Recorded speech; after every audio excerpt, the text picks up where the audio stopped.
My father came from Japan in 1905. He was 15 when he immigrated from Japan. He worked until he was able to actually build a store. Let me tell you a story in the form of a dream. I don't know why I have to tell it, but I know what it means. Close your eyes, just picture the scene as I paint it for you. It was World War II when this man named Kenji woke up. Ken was not a soldier.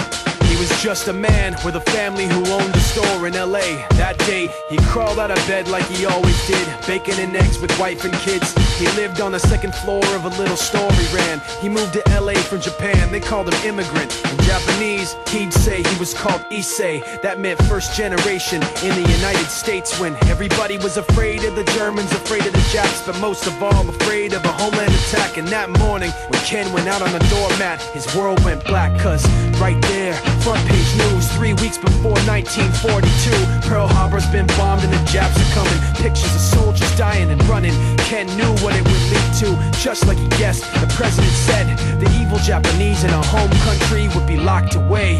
They gave Ken a couple of days to get his whole life packed in 2 bags. Just 2 bags, couldn't even pack his clothes. Some folks didn't even have a suitcase to pack anything in, so 2 trash bags is all it gave them. And when the kids asked Mom, where are we going, nobody even knew what to say to them. Ken didn't want to lie, he said the US is looking for spies, so we have to live in a place called Manzanar, where a lot of Japanese people are. Stop it, don't look at the gunmen.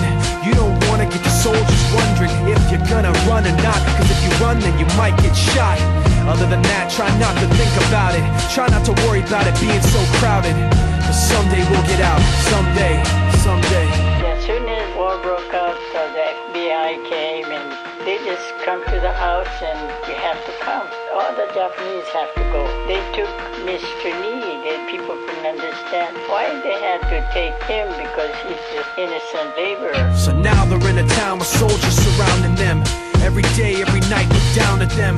From watchtowers up on the wall, Ken couldn't really hate them at all.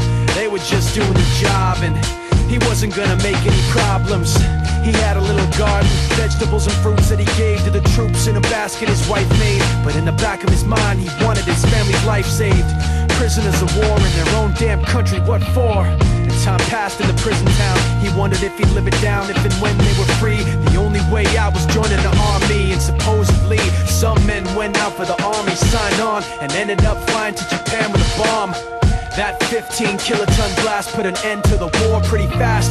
2 cities were blown to bits. The end of the war came quick, and Ken got out big hopes of a normal life with his kids and his wife. But then they got back to their home, and what they saw made him feel so alone. These people had trashed every room, smashed in the windows and bashed in the doors, written on the walls and the floor, Japs not welcome anymore. And Kenji dropped both of his bags at his sides and just stood outside. He looked at his wife without words to say. She looked back at him, wiping tears away, and said, someday we'll be okay, someday. Now the names have been changed, but the story's true. My family was locked up back in 42. My family was there where it was dark and damp, and they called it an internment camp. When we first got back from camp, it was pretty bad. I remember my husband said, oh, we're going to stay till last. Then my husband died before they closed the camp.